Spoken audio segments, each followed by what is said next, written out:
محمد اسد کی کہانی کے دوسرے پارٹ میں خوش آمدید دوستو۔ آج ہم ذکر کرنے جا رہے ہیں محمد اسد نے اپنے خاندان کی کس طرح حفاظت کی اور محمد اسد کو اقوام متحدہ کا پہلا سفیر بنا کر پاکستان نے کیوں بھیجا، ان کی کس خصوصیت کی بنا پر آپ کو وہاں بھیجا گیا۔ دوستو ویڈیو کو سٹارٹ کرتے ہیں۔ اپنے بیٹے کے اسلام قبول کرنے کے اسباب سمجھنے اور قبول کرنے کے بعد 1935 میں محمد اسد کے والد کے ساتھ روابط بحال ہوئے۔ اگرچہ ان کی آپس میں ملاقات کبھی نہیں ہوئی، لیکن 1942 تک دونوں میں خط و کتابت جاری رہی۔ تاہم خطرات سے دوچار اپنے خاندان کو بچانے کے لیے وہ 1939 کے موسم بہار میں یورپ واپس گئے۔ مارچ 1938 میں نازی جرمنی نے آسٹریا پر قبضہ کر لیا تھا اور اکتوبر 1938 میں محمد اسد نے اسلامی ثقافت کے ادارہ سے مستعفی ہونے کے بعد ہندوستان چھوڑ دیا۔ لندن پہنچنے کے بعد انہوں نے ویزے میں توسیع کی درخواست دی اور 1939 کے موسم گرما میں ہندوستان واپسی سے قبل اپنے خاندان کی جان بچانے کی کوشش کی۔ جرمنی کے پولینڈ پر حملے کے بعد ستمبر 1939 میں برطانیہ نے جرمنی کے خلاف جنگ کا اعلان کر دیا اور دشمن ملک کا شہری ہونے کے ناطے محمد اسد کو فوری طور پر ہندوستان میں گرفتار کر لیا گیا۔ انہوں نے مختلف حراستی کیمپوں میں ان جرمن، آسٹریائی اور اطالوی باشندوں کے ساتھ اگلے 6 برس گزارے جنہیں ایشیا کے مختلف علاقوں سے جمع کیا گیا تھا۔ انہیں اگست 1945 میں جیل سے رہا کیا گیا، جبکہ اس سے قبل 1942 میں ان کے والد، سوتیلی ماں اور ایک بہن کو ویانا سے بے دخل کر دیا گیا اور حراستی کیمپوں میں ان کی موت واقع ہوئی۔ اس کے بعد محمد اسد پاکستان کے مقصد سے جڑ گئے، جسے وہ جائے پناہ کی بجائے ایک مثالی اسلامی مملکت کے ڈھانچے کے طور پر دیکھتے تھے۔ 1947 میں قیام پاکستان کے بعد محمد اسد نئی ریاست میں محکمہ اسلامی تعمیر نو کے ڈائریکٹر بن گئے اور نئی مملکت کے آئین کی خاطر تجاویز کی تشکیل کے لیے خود کو وقف کر دیا۔ جبکہ 1930 اور 40 کی دہائی میں ایک ایسا اسلامی قانون پیش کیا گیا جو جمہوریت کے متضاد اور وسطی یورپ کے مطابق تھا۔ محمد اسد نے اسلامی تعلیمات کی روشنی میں انتخابات، پارلیمانی قانون سازی اور سیاسی جماعتوں سے متعلق دلائل تلاش کر کے اس رجحان کو للکارا، لیکن مارچ 1948 میں اسلامی قانون سازی کے عنوان سے شائع ہونے والی ان کی تجاویز پر عمل درآمد نہیں کیا گیا۔ یہی وجہ ہے کہ بعد ازاں ان کا یہ کہنا تھا کہ پاکستان نے اقبال اور ان کی امنگوں کے مطابق کام نہیں کیا۔ 1949 میں محمد اسد نے پاکستان کے محکمہ خارجہ میں شمولیت اختیار کی اور وزارت خارجہ میں مشرق وسطیٰ ڈویژن کے سربراہ کے عہدے تک پہنچے۔ بعد ازاں برصغیر میں مسلسل 20 سال تک اقامت پذیر رہنے کے بعد 1952 کے آغاز میں اقوام متحدہ میں پاکستان کے ایک با اختیار وکیل کے طور پر نیو یارک روانہ ہو گئے۔ دوستو اب داستان عشق کی بات کرتے ہیں۔ جی ہاں، محمد اسد کو بھی کسی سے عشق ہوا تھا۔ وہ پولش کی کیتھولک خاندان سے تعلق رکھنے والی پولا حمیدہ نامی خاتون کے عشق میں گرفتار ہو گئے۔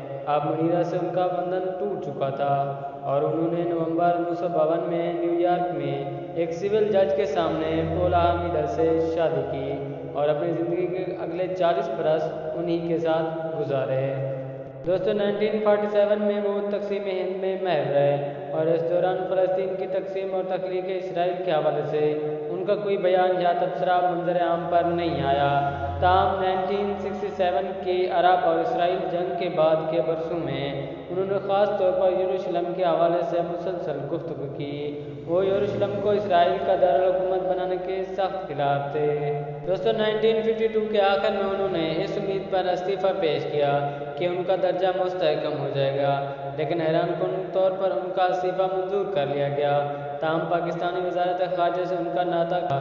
جب 1953 میں خواجہ نظام الدین کا اقتدار ختم ہوا تو وزارت میں وہ واپس آ گئے، تاہم انہیں اب مالی مشکلات کا سامنا تھا۔ دوستو اس کے بعد محمد اسد نے وہ کتاب لکھنا شروع کی جس نے عالمگیر انہیں شہرت عطا کی۔ دی روڈ ٹو مکہ نامی کتاب نیو یارک میں لکھی گئی۔ یہ کتاب 1954 میں منظر عام پر آئی اور روحانی سکون کی تلاش اور صحرا میں مہم جوئی کے امتزاج پر مشتمل اس کتاب کو دنیا بھر میں پذیرائی ملی۔ دی روڈ ٹو مکہ کو قبول اسلام کے اعتراف کے طور پر لکھی گئی دیگر کتب پر آج بھی سبقت حاصل ہے اور آج بھی دنیا کے مختلف زبانوں میں اس کا ترجمہ جاری ہے، جو عام قاریوں اور ہمدردان اسلام پر اس کتاب کی طاقتور اثرات کا بین ثبوت ہے۔ دوستو، اس کتاب کے اثرات کا اندازہ ایک 21 سالہ امریکی یہودی خاتون مارگریٹ مارگوس کی گواہی سے بھی لگایا جا سکتا ہے۔ محمد اسد کی کتاب جب مارکوس کے گھر کے قریب واقع عوامی لائبریری میں رکھی گئی تو ان کے والدین نے یہ کتاب گھر لانے کی اجازت نہیں دی، لہٰذا انہوں نے اسے لائبریری میں بیٹھ کر ہی پڑھنا شروع کر دیا۔ اس بارے میں وہ لکھتے ہیں کہ انہوں نے جو کچھ کیا میں نے سوچا میں بھی کر سکتی ہوں، اور یہ سب ایک مرد کے مقابلے میں ایک تنہا عورت کے لیے کتنا سخت ہوگا، لیکن میں نے اللہ سے عہد کیا کہ پہلے موقع کے طور پر میں اس مثال کی تقلید کروں گی۔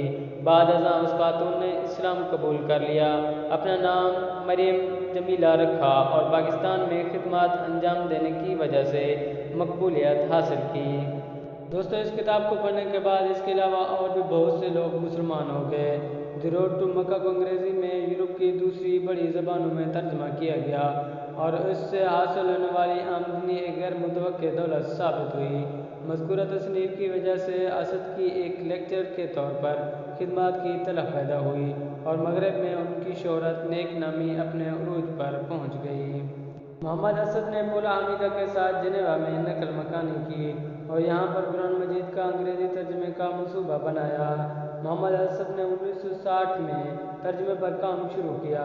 اس قدر وسیع پیمانے کے منصوبے کے لیے انہیں ایک سرپرست کی ضرورت تھی، جو بالآخر سعودی فرمان روا شاہ فیصل کی شکل میں سامنے آیا۔ 1927 سے شاہ فیصل کو جانتے تھے۔ محمد اسد نے ترجمے کا آغاز سوئٹزرلینڈ سے کیا۔ 1964 میں قرآن پاک کی پہلی 5 سورتوں کا ایک محدود ایڈیشن شائع کیا۔ پھر انہوں نے مراکش کے شہر طنجہ میں صنوبر کے درختوں اور بوگنویلیا میں گھرے ایک پرسکون بنگلے میں رہائش اختیار کی، جہاں انہوں نے ترجمے کا کام مکمل کیا۔ 1980 میں انہوں نے جبل الطارق میں دی میسج آف دی قرآن کے عنوان سے قرآن کا مکمل ترجمہ اور تفسیر شائع کی، لیکن اس ترجمے نے بعض مسلمان علماء کے درمیان اختلاف پیدا کر دیا، جنہوں نے اسد کی جانب سے بعض آیات کی جدید اور علامتی تشریحات کو متنازع قرار دیا۔ دوستو، یہ بھی کہا جاتا ہے کہ 1982 میں اس وقت کے صدر پاکستان جنرل ضیاء الحق نے انہیں پاکستان واپس لانے کی کوشش کی، مگر یہ بے نتیجہ رہی۔ 1982 میں محمد اسد طنجہ سے سنترا اور وہاں سے جنوبی اسپین روانہ ہو گئے۔ اپنی زندگی کے آخری برسوں میں انہوں نے دی روڈ ٹو مکہ کے آخری حصے پر کام شروع کر دیا تھا، جس کا نام home coming of the heart تجویز کیا گیا تھا۔ دوستو، آخر میں بات کرتے ہیں آپ کے انتقال کی۔ محمد اسد کا انتقال 20 فروری 1992 کو ہوا اور انہیں غرناطہ کے ایک قبرستان میں دفن کیا گیا۔ تو اس طرح کے ہیروز کی بائیوگرافی جاننے کے لیے ہمارے چینل کو سبسکرائب کر دیں اور ساتھ ہی بیل آئیکن کو بھی کلک کر دیں تاکہ ہر نئی آنے والی ویڈیو آپ تک سب سے پہلے پہنچ جائے۔